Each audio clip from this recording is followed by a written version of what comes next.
Hello and welcome to a new video.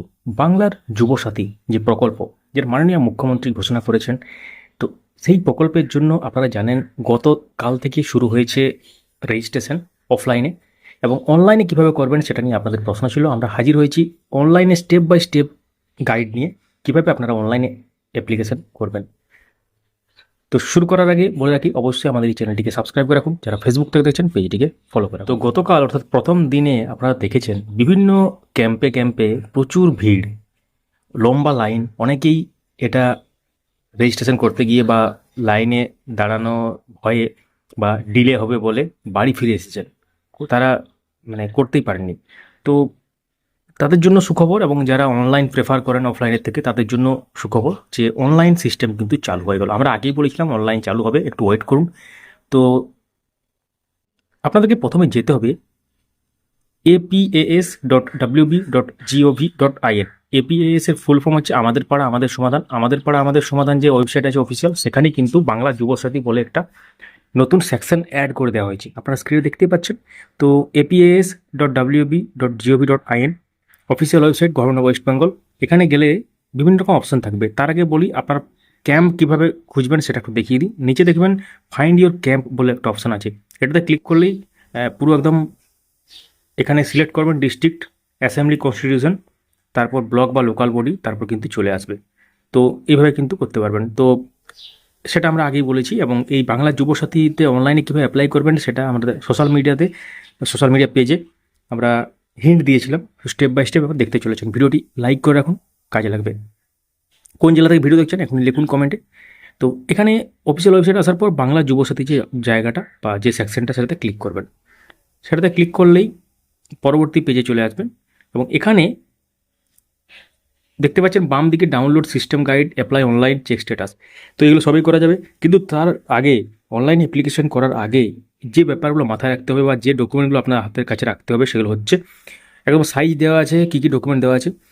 মাধ্যমিক অথবা সমতুল্য পরীক্ষার admit card, PDF only, maximum size হচ্ছে 2 MB।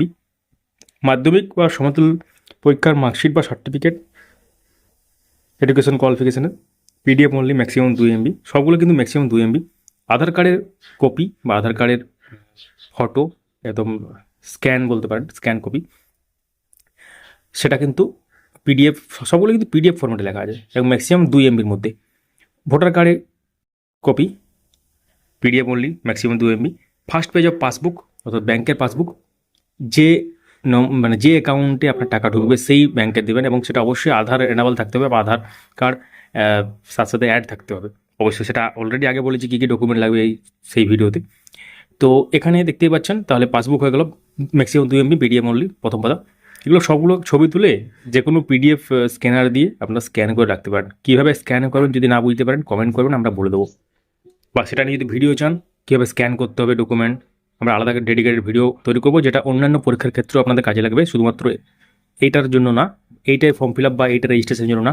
স্ক্যান কীভাবে করতে হয় high quality without watermark mobile থেকেই, সেটা বিভিন্ন জায়গাতে আপনাদের কাজে লাগবে। সেটা নিয়ে যদি ভিডিও চান কমেন্ট করুন। তার সাথে যদি SC ST OBC মধ্যে আপনারা হন তাহলে কিন্তু তারও একটা লাগবে, অর্থাৎ এক্ষেত্রে PDF only, maximum 2 MB। Recent passport size photo, JPG or PNG, maximum কিন্তু 1 MB। এটা ইমেজ সাইজ, এটা কিন্তু ইমেজ। PNG বা জেপিজি এটা হচ্ছে ইমেজ ফরম্যাট, যে কোনো হলেই হবে, এবং maximum 1 MB। Signature of the applicant, JPG আর PNG, ম্যাক্সিমাম 1 MB। এটা ইমেজ ইয়ে, এবং ভ্যালিড মোবাইল নাম্বার দরকার, ওটিপি যাবে, ওটিপি বা সিক্রেট পিন যাবে, এবং সেটা পরবর্তী ক্ষেত্রে কমিউনিকেশন পারপাস বা যোগাযোগের একটা মাধ্যম হয়ে দাঁড়াবে।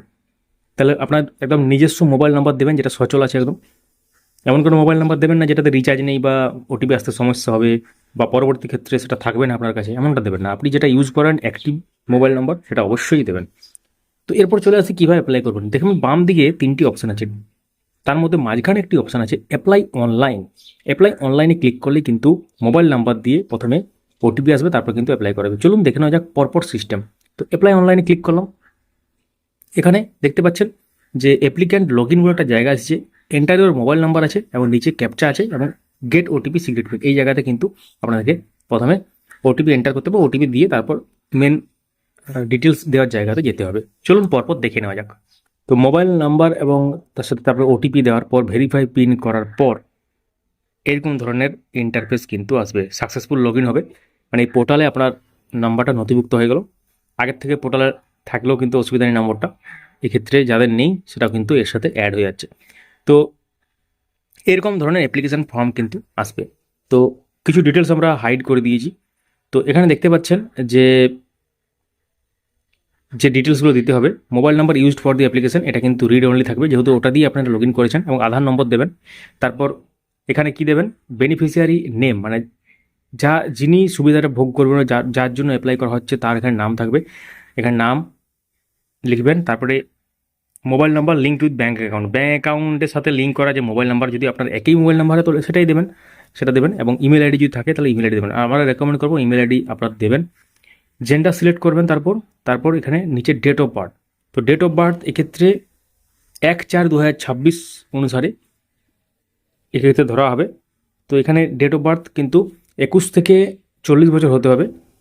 তো এক্ষেত্রে যেটা আমরা নমুনা হিসেবে দেখাচ্ছি, সেক্ষেত্রে তার বয়স হচ্ছে 35 বছর, 1991 সালে জন্ম, দেখতেই পাচ্ছেন। তো এটা ধরা হবে এজ অন 1 এপ্রিল 2026।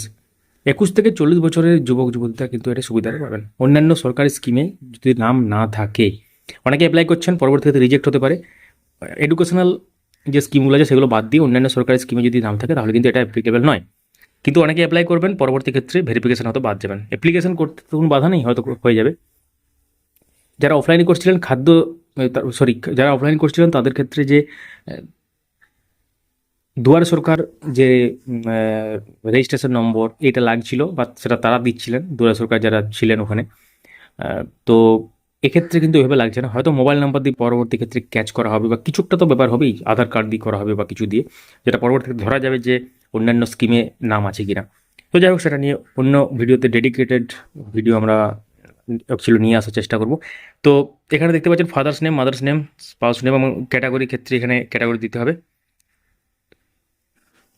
তারপর চলে আসি এখানে ম্যারিটাল স্ট্যাটাস, এখানে স্ট্যাটাস দিতে হবে, এবং তারপর যে ডিটেলসগুলো এখানে দিতে হবে পরিষ্কার হবে। এবং এখানে কন্ট্যাক্ট ডিটেলস যেটা আছে সেখানে কিন্তু আপনার পুরো ডিটেলসটা দেবেন, হাউস নম্বর, village, post office, district, area, block বা মিউনিসিপ্যালিটি বা কর্পোরেশন, সমস্ত জায়গাগুলো দেওয়ার জায়গা আসবে, আপনারা বুঝতে পারছেন কীভাবে দিতে হবে। তারপর মাধ্যমিক বা ইকুইভ্যালেন্ট এক্সামিনেশন ডিটেলস, বোর্ড দিতে হবে। এখানে এই ক্ষেত্রে আমরা যেটা দেখাচ্ছি WBBSC, West Bengal board of secondary education, roll number দেবেন। তারপর হচ্ছে ইয়ার কত সালে মাধ্যমিক pass. Bank account details, banking name, এখানে SBI আমরা দিয়ে দেখাচ্ছি, ব্যাঙ্ক নেম, ব্রাঞ্চ নেম আর কি, account number, IFSC code. Whether financial assistance receive from government except for any state provided financial assistant for educational benefit or scholarship. তো এক্ষেত্রে financial assistant যদি receive করেন আপনারা ফাইন্যান্সিয়াল অ্যাসিস্ট্যান্ট, তাহলে কিন্তু yes দেবেন, আর তাহলে নো দেবেন। এবং ইয়েস তাহলে গিভ ডিটেলস দেবেন, এবং সেভ বেসিক ডিটেলস কিন্তু করতে হবে। সেভ করার পর এবার আসছি ডকুমেন্ট আপলোডের জায়গা। ডকুমেন্ট আপলোডের জায়গাতে কী কী থাকবে এখানে দেখতে পাচ্ছেন, একটু আগে যেগুলো বললাম হাতের কাছে রাখতে হবে। এখানে পরপর কী আছে দেখে নিই আমরা। মাধ্যমিকের প্রথমে অ্যাডমিট, তার মাধ্যমিকের marksheet, Aadhaar card, voter card, first page পাসবুকের, SC ST OBC applicable, recent passport size photo, signature. তো এগুলো ভালো করে আপলোড করবেন, চুজ ফাইল করবেন, এবং তারপর কিন্তু ভিউ আপলোডেড এনক্লোজার এটা কিন্তু ক্লিক করবেন, ঠিকঠাক হয়েছে কিনা সার্ভারে সেটা কিন্তু দেখার জায়গা এটা।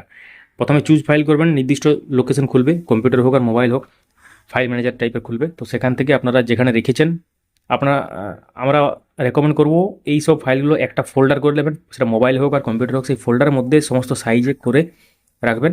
তারপর চুজ ফাইল করবেন, তার ভিউ আপলোডেড এনক্লোজার, এই চুজ ফাইল প্রত্যেকটির জন্য আলাদা আলাদা করে একবার দেখে নেবেন।